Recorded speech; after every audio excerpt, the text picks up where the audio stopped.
I do believe that people have kind of what I call a religious core. I don't know what your personal religious beliefs are, but I know how much Jordan Peterson has influenced you, and obviously me as well. And that is one of the things he shifted me on, this idea that there has to be something above you that is sort of real and empirical. Otherwise, you'll always be looking for it in man. And that has sort of led to where we're at now with so many of these movements, because they think they can fix man. Yeah, and perhaps man can't be fixed. Yeah, well, I think in terms of my own views, I'm a Christian. I'm very open about that. Always have been. Raised in a Christian family. Whole family's Christian. And one thing I'm noticing, which I think is interesting, is a lot of people who are atheist or agnostic, I'm finding, who have been embroiled in some of this to a degree. Not everybody, but I think that a lot of people are, some of them are actually starting to believe in God and become more religious. But even those who are not, I think, are starting to better understand some of the benefits of religion and sort of seeing what can take place in its absence. Because I do believe, I don't know how well this has been studied, I do believe that people have kind of what I call a religious core. So everybody, it's natural as an adult as you get older to contemplate the meaning of life, or wonder what the ultimate power is, wonder how we all got here, why we all are here, want to know what the ideal is, where does morality come from, all these ideas. People want to have community, people want to be a part of something. And to me, that's just inherent in human nature.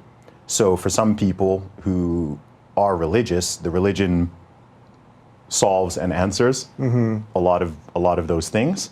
Whereas I think for somebody who is not, something else normally, or often, I mean not say normally, but often will fill that gap. Yeah, well, that's why Pete Boghossian, he talks about this postmodernism as a secular religion, which makes so much sense. And he's an atheist. I mean, he wrote a book called The Manual for Creating Atheists. So this is not something that he wants to see, where atheism maybe has an end of the road that isn't exactly what they want it to be. Yeah. But he describes that as a secular religion, and I think a lot of atheists, because I get this, I mean, I get a lot of fan mail about this, where atheists are like, Peterson often was the guy that's kind of showed them that the road kind of ends of secularism, if it's unhinged from something real before that you're going to end up in this competing intersectional mess. Well, I don't think it's an accident that, I mean, even in the 20th century, I don't think it's an accident that the big, scary, totalitarian, fascist regimes made a significant effort to root religion out of people and out of society before they implemented their own structures and ideologies. Because religion, if you've got something that's already in that hole, then I do personally believe, of course religion can be used for malice, it can be misused for evil and whatever. But I think a lot of people have this sort of utopian idea that if you could root that out, then everyone would kind of get along and stop fighting over what, and I truly don't believe that. I think on an individual basis, fine. If someone can be moral and rational and have their own thoughts and ideas and whatever, that is complete in absence of any belief in God or religion or whatever, then absolutely, totally fine. When you take hundreds of millions of people or billions of people and you root that out, this might be the pessimist in me, but I don't believe that. I don't think that space won't stay empty. Yeah. Something else, better or worse, will come in there and fill that hole. It could be this weird intersectional religion. It could be some kind of very heavy political ideology or belief, which basically turns some sort of leader into a god. Could be drugs or addiction. It could be drugs. It can be because people want to find something else. Because ultimately, people think, well, we're just here. There's got to be some, meaning or purpose or maybe some other dimension. I mean, it's like when you get people who say, you know, I'm not religious, but I'm spiritual. And, you know, they're searching, maybe they're using psychedelic drugs to enter some other plane, or they're meditating or whatever. And then, which is fine. But to me, it's very much a parallel. It's like you're trying to create something new, like a new or an alternative version, which has some of the ideas and some of the principles, but misses the sort of aspect of a deity or something supernatural.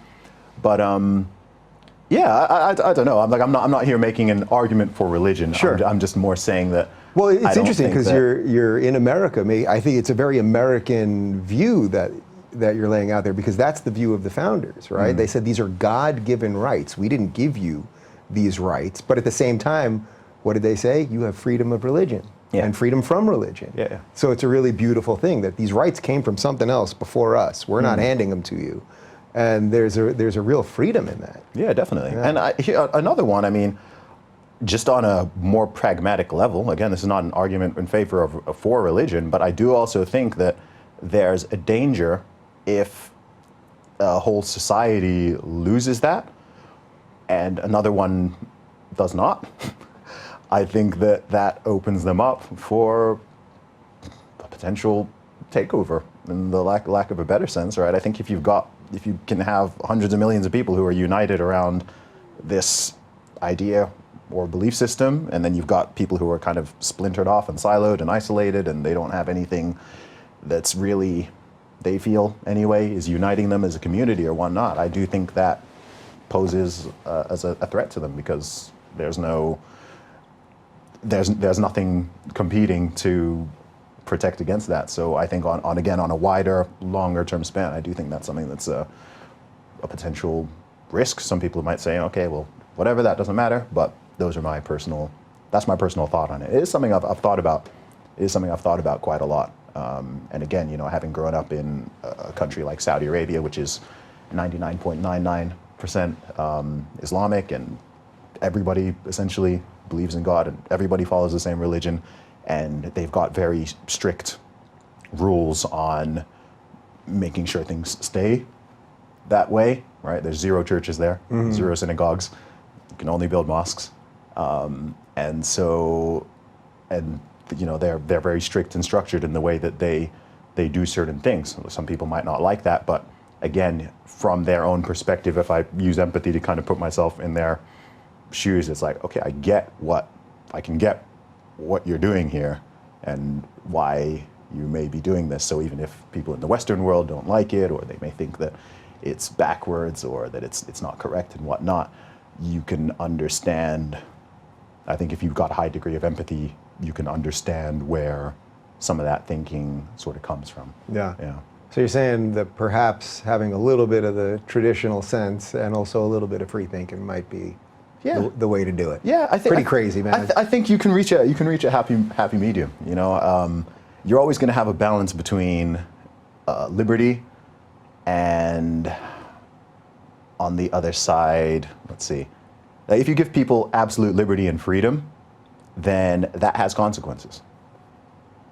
I say this from someone who's pretty libertarian and generally thinks people should be able to do what they want as long as it's not harming, killing, or taking from other people.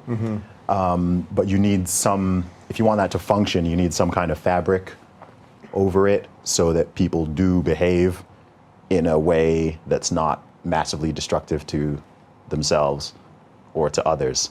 And then you've got the opposite, where you've got a country like the one I grew up in, where it's super duper strict. You know, in some things, there's plenty of things that I think are way too strict, and which I personally don't believe in or subscribe to. But stuff is very ordered, and everyone knows how things kind of work, and there are problems that you get in the West that you don't really get there, or to far lesser degrees, just because people are, you know, things are so much more stringent and structured, and repercussions for certain things are way more serious. I mean, for example, the death penalty for dealing drugs, which I can totally understand someone thinking that's way too hardcore. But you look at some of the biggest problems in the U.S. and the U.K. are drug related or alcohol related. I think there's a happy medium here. I think exactly. This is what I always say to people. It's maybe an unhappy medium. Yeah, that's what I always say. I think there's a happy medium. I don't think you need to go all the way that way. But if you're going to go all the way that way in terms of legality, you need something that it's like, okay, maybe people should be allowed to do some of these things. They shouldn't necessarily have a law saying you can't do that, you can't do that, you can't do that. Punishment, punishment, punishment.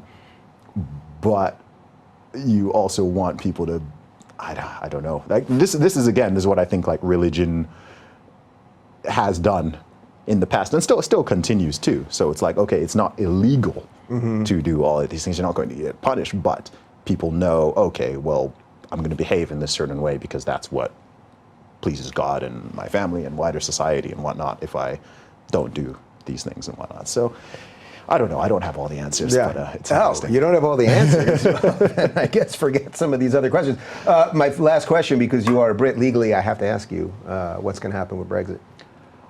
Oh gosh, I don't know, but they need to just make it happen, really. I take an unpopular view on this in that I've never believed the doomsday predictions on either side.